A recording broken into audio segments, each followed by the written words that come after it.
Hello and welcome back to Christianity Calling. So it's been a few days since I've actually recorded a video. I have been doing some book work and hopefully very soon I will be in a position to share my new Christian book down below in the description. But the videos have kept coming because I've kind of staggered the ones that I've had ready for upload. So with that being said, I have got a few more new subscribers in the time I haven't been recording. So you know what that means if you're following along. There are 4 new stars on the Road to 1K board. So essentially, if you want your star on this Road to 1K board, all you need to do is subscribe.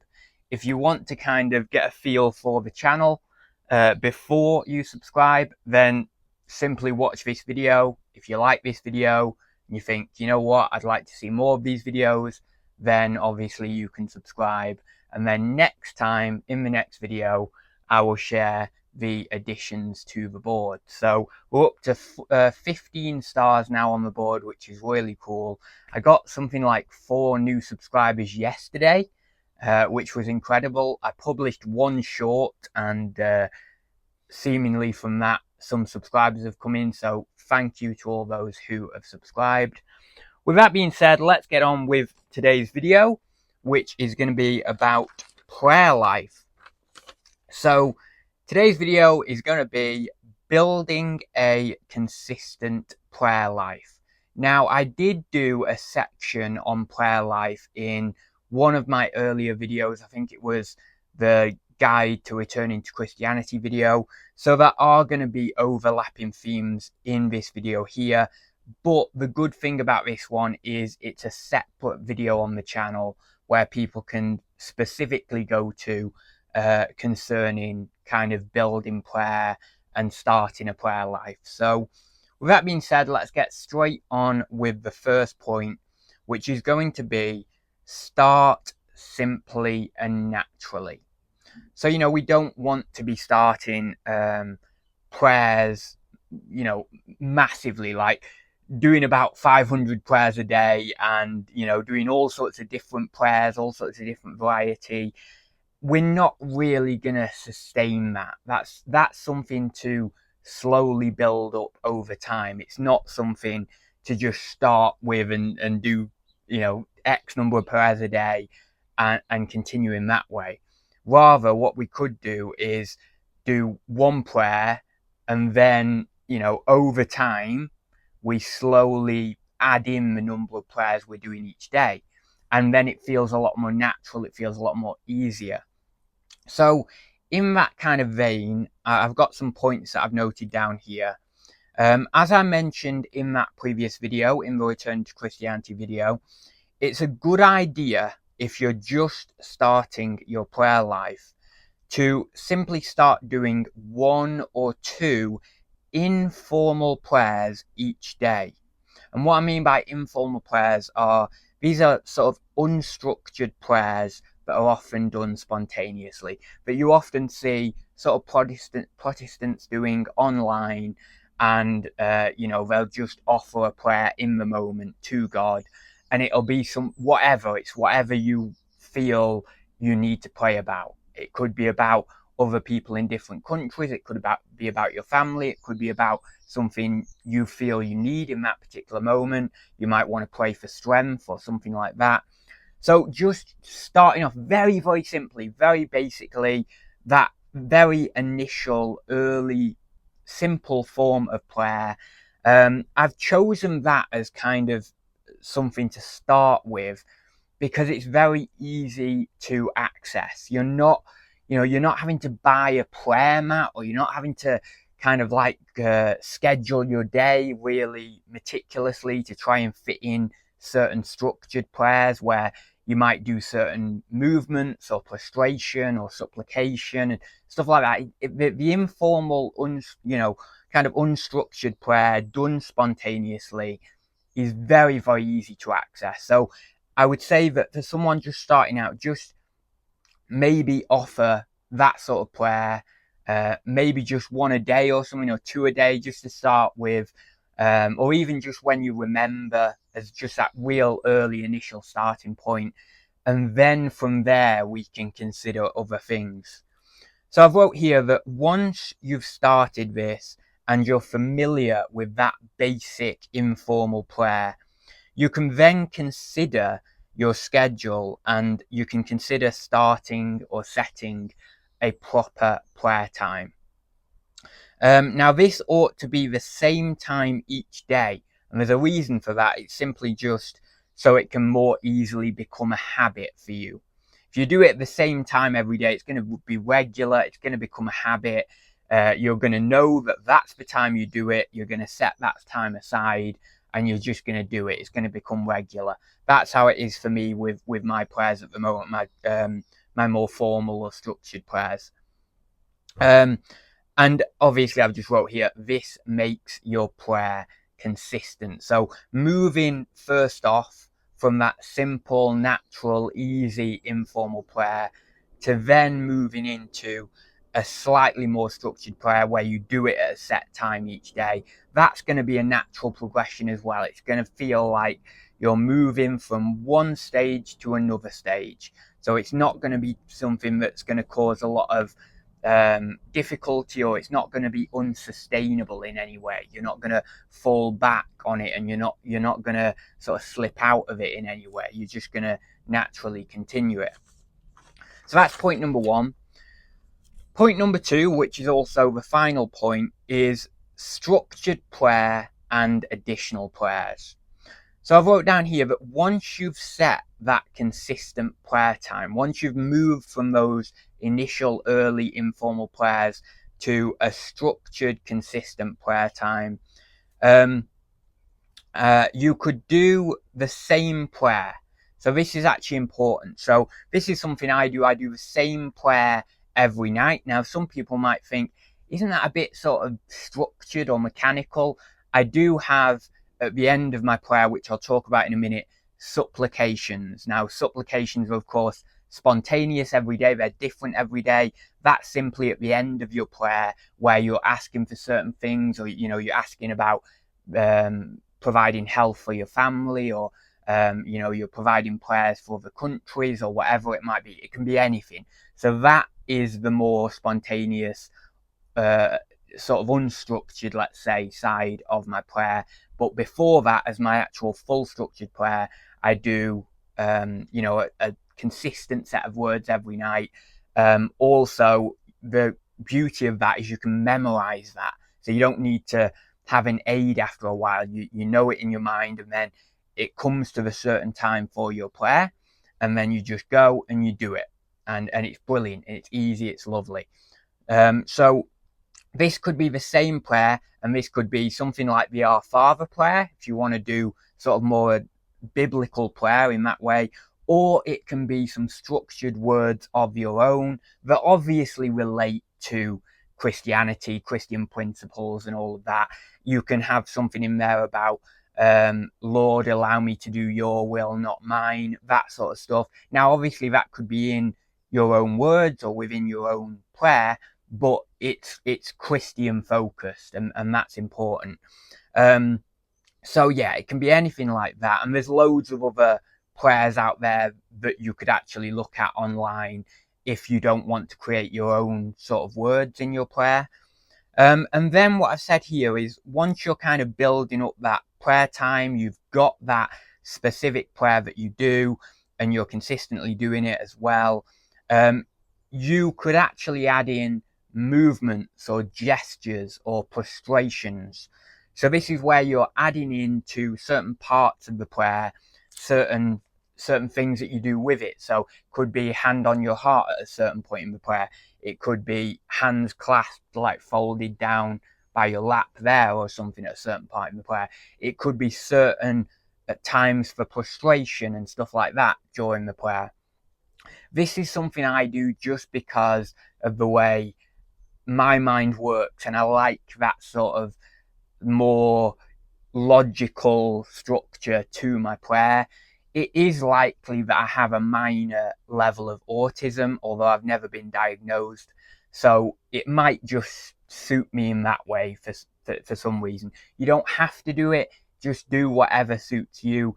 You can still do a structured prayer where you're not including those movements. You could just do the words. You can maybe just have your hands in one position. You could have your hands like that down by your lap, or your hand on your heart, or whatever. It doesn't really, or your hands by your side. It doesn't really matter. But if you want to add this in as a part of a more structured prayer, then you can do that, and it can be whatever you want, really. But those certain things don't necessarily matter all that much. But obviously, doing something that at least relates to a prayer, at least has a relationship to what you would imagine you would do in a prayer, not just some like random action or anything. But yeah, that's something you could also do. And I've also noted here that you can add supplications to the end of your prayer. It is usually done at the end. I mean, you could do it at the beginning, I suppose, but it is usually done at the end. And then this is where, again, you can do this in prostration. This is something I do. So I have a prayer mat and I go down like this, put my head resting down, and then I do my supplications. I actually have a holding cross, which is really cool. So I hold the cross like this while I'm down in prostration, and then I offer my supplications at that point. And I do feel a closeness there with God in that kind of prostration, in that pose specifically. And I'm there holding the cross, and then I offer an emotional supplication. It's important to have emotion in your prayer, even if you're doing a structured prayer, even if you're doing the same words and all that sort of stuff.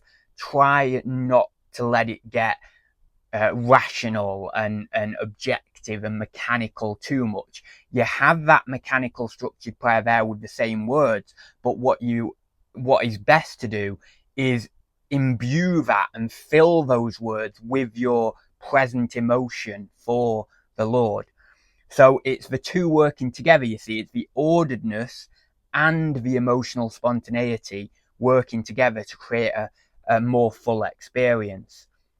And that is a real beautiful and powerful prayer if you can get those two working together. And it's just, it really is there, all the emotions there, but the structure is there at the same time. So yeah, supplication at the end. Again, you do not need to do a prostration for that or anything. You can just be standing, you can be kneeling, you can be doing whatever you want to do, and just offering what your spontaneous words then of for your family or whatever it is, as I mentioned earlier. So yeah, that's one thing. Now, I've also mentioned here, because this is something I'm actually starting to do more regularly now, is once you are very regular in doing your formal prayer. Now, this formal prayer could be in the morning, could be in the evening, it could be both if you would like to do both. There are other ways of formal prayer where you can do one in the morning, one at lunchtime, and one in the evening. There's all sorts of different setups for prayer in all of the different denominations of Christianity. There's all sorts of different things you can do. But once you're regular in whatever time you've set, then you could actually add back in those spontaneous informal prayers that you had started with at the beginning. So what you could do is when you feel like it during the day, when you feel like you want to connect with the Lord and you want to pray, you can offer that informal prayer. You could put your hands in a certain position. It could be like prayer like that, or prayer like that, or whatever. Do that informal prayer throughout the day, whatever, once, twice, 3 times, however many times you want, really, it doesn't matter. And then at this specific time of your structured prayer, morning, evening, lunchtime, whatever it is, then you do that structured prayer as well. And then you can see that your prayer life is getting to its fullness. It's getting fleshed out a lot more.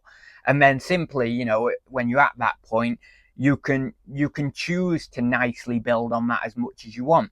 Maybe you're currently doing a structured prayer in the morning, and then you're doing 1 or 2 informal prayers. Well, obviously a natural progression, if you would like to, is to simply add an evening structured prayer in. So you do morning structured prayer and an evening structured prayer, and in the middle of the day you do 1 or 2 informal prayers when it feels natural, when you want to connect to the Lord, when there's something specific maybe that you're going into. Maybe in the day you've got a meeting, or maybe in the day you're doing something. I don't know. It might even be some sort of activity that might have some sort of danger involved in it. You know, you might be an adrenaline junkie or something, or you might be going skiing or something. Then what you can do is, before that, you pray about that as well. So there might be certain events in the day that you'd feel it good to pray about, and so you can pray that as well. So that can be then that your prayer life is really being fleshed out, really full. Obviously, you've got church on a Sunday. The other thing to mention about prayer is you could always, if you've got an open church in your area, unfortunately, sadly for me, one of the nearest sort of regularly open churches is probably about 15-20 miles away. The rest of the churches mainly open on Sunday, with the exception of, you know, a coffee morning or something here and there. But what you can do is, if you have got an open church near you, you can pop in and you can make a prayer there spontaneously as well. And you're in that environment, that very Christian environment. So that's always good. So that's an additional prayer that you can add if you want to, you know, if you've got that facility around you to have that. So yeah, I mean, that is prayer life really. And I would say one of the things with this video that we can clearly see is that it's a building up. It's a process of building up your prayer life. It's not about trying to be great straight away and doing 300 prayers a day or anything. You're not going to sustain it. It's not going to be good. It's just going to fall off at the end of the day. I mean, you might sustain it for a week or so, or maybe a bit longer, and then things are just going to fall off. So what we really want to do, and as I say, this is the key point, is build up slowly. And your desire will naturally build up as, you know, you're doing these prayers, and then you'll want to build it up. You'll want to build on it. And then when you do start that kind of slightly extended structure of prayer, or larger structure of prayer, you'll be ready for it, and you won't fall back. You'll just feel it's nice, it's consistent, it's natural, and you've just built on it naturally. So yeah, anyway, that's all my points. I did only have 2 points for this video. I couldn't really think of another one, but I suppose I have mentioned a further point in the, you know, you can go to church and pray and stuff as well. And of course, you've got the Sunday worship, which, you know, you can pray there. And that, for me at least, that's just separate from my normal prayers. So on a Sunday, I do my normal prayers as I would, and I also go to church. I have thought about giving myself a day off of doing the prayer, but then I think, I don't know, I don't like that feeling. I feel like that's something that just, like, it's a negative thought inside of me from some sort of bad presence inside of me that makes me want to forgo something that's good. You know what I mean? So I still do, even though sometimes I think, oh, I'll treat myself to a day off my formal prayer on the Sunday because I go to Sunday worship anyway. I still do the prayer on the Sunday as I would my formal structured prayer. And yeah, you really do get into a rhythm with it. It is really lovely, and it just feels like a nice time with you and God. Particularly, I find the more structured prayer time is. The informal prayer is wonderful. It's very beneficial. You can still very much feel that connection with God. But the formal prayer time, the structured prayer, there's something about that. That there's much more of a presence there. And I really do think, just in my own experience, that the actual rhythmic motions for me of doing certain motions, certain actions and prostration and stuff at certain times in the prayer, I really do feel that once I've kind of started to use my emotion with that in that structured prayer, that has been the key also to feeling a more closeness with God. So yeah, so that's definitely something to know anyway.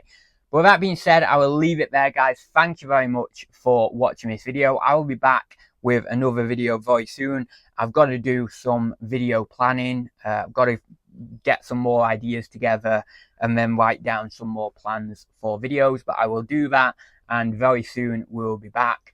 So with that being said, I will leave it there, guys. Thank you very much and see you soon.